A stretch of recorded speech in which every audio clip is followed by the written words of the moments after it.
Presiden mengumumkan secara resmi keberhasilan Indonesia atas swasembada pangan. Di akhir 2025, Indonesia memiliki lebih dari 3 juta ton cadangan beras di gudang pemerintah. Lantas, bagaimana menjaga keberlangsungan swasembada pangan?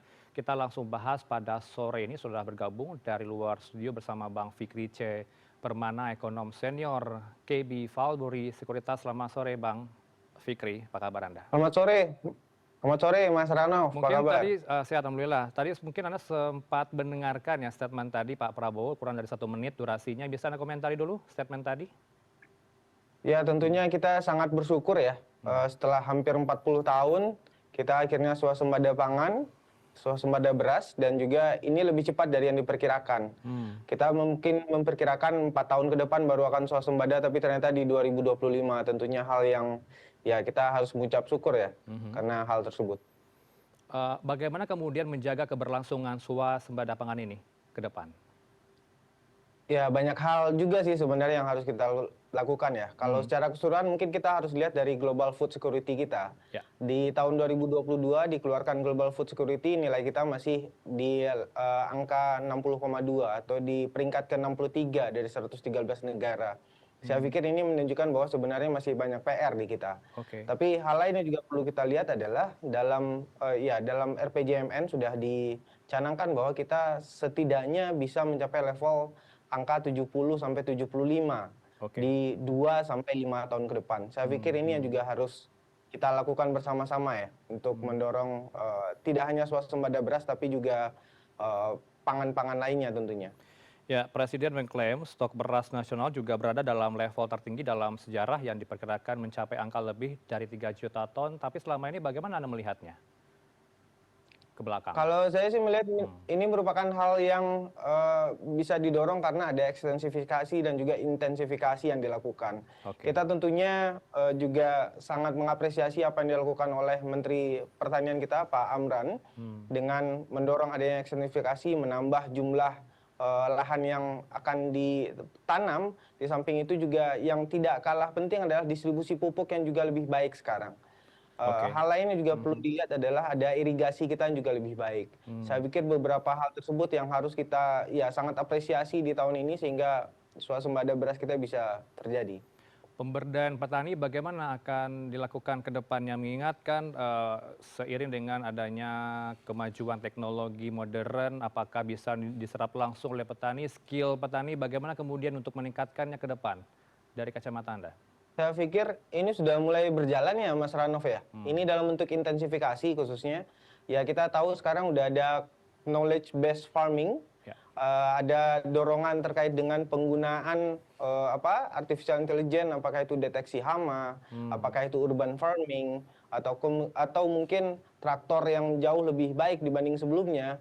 Dan Oke. hal yang juga tidak kalah harus dilihat adalah bagaimana petani kita sudah mulai sangat memiliki daya teknologi yang lebih baik. Mhm. Mulai banyak adanya petani milenial sekarang ya. Saya pikir Ya. juga sudah mendorong adanya efektivitas lahan yang juga lebih baik. Oke. Nah, kondisi-kondisi ini ditambah juga dengan teknologi yang lebih baik tentunya bisa Hmm. mendorong hasil yang juga lebih baik. Tapi di sisi lain yang juga perlu dilihat adalah kita juga harus mendorong adanya distribusi penduduk yang juga lebih merata nantinya.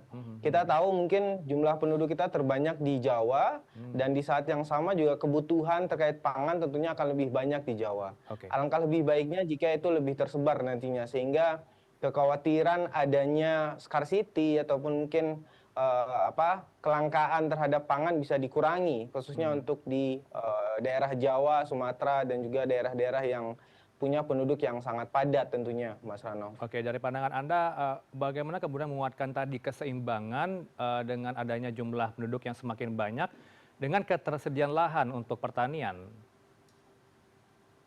Di satu sisi memang Hmm. mungkin PR terbesar kita adalah di daerah perkotaan karena Oke. memang Hmm. lahan pertaniannya sangat kecil.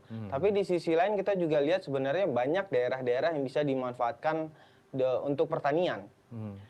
Apakah itu di ya kayak di Karawang misalnya untuk beras ataupun mungkin kakao mungkin di Papua, atau mungkin yang sekarang sudah dibuka juga lahan pertanian cukup besar di Papua dan juga di Kalimantan. Baik. Hal-hal seperti ini tentunya harus juga diikuti dengan supply chain yang juga lebih baik nantinya ke depan. Di samping juga tidak hanya kemampuan petani untuk mengolah lahan, tapi juga manajerial mereka. Mereka juga harus tahu terkait dengan harga, bagaimana mereka mengurangi resiko terhadap cuaca, terhadap hama, dan saya pikir ini yang juga harus didorong nantinya ke depan, Mas Ranov. Iya, pengendalian hama, kemudian ketersediaan air ini juga menjadi curhatan dari salah satu petani di Karawang kami liput kemarin. Ini semoga bisa di follow up oleh pihak terkait, apalagi pihak dari Kementan. Mengingat sekitar sebulan setengah lagi kita akan memasuki bulan Ramadan, bagaimana kemudian harapan dari Anda stabilitas harga, terutama untuk pangan?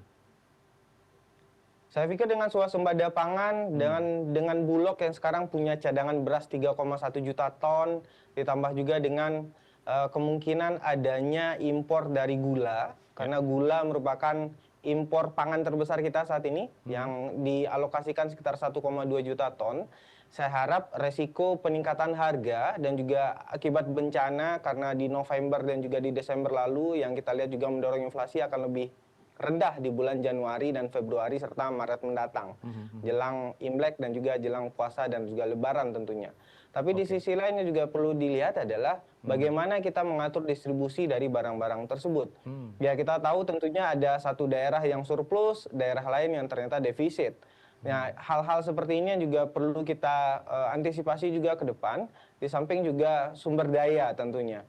Selama ini mungkin sumber daya yang terbesar adalah di daerah tersebut, tapi tidak ada salahnya kita mencoba untuk mendorong petani kita lebih memiliki teknologi, mereka punya alih teknologi antar daerah, dan saya pikir mungkin ini yang juga harus dilakukan nantinya, Mas Rano. Baik, semoga ini bisa di-follow up ya, didengar oleh pihak terkait, apalagi dari kementerian terkait. Kita harapkan memang Indonesia akan selalu surplus untuk beras karena sudah memasuki target begitu ya, swasembada pangan. Terima kasih untuk ulasan Anda pada sore ini bersama Newsroom, Mas Fikri C. Permana, ekonom senior KB Valbury Sekuritas. Selamat sore, Assalamualaikum.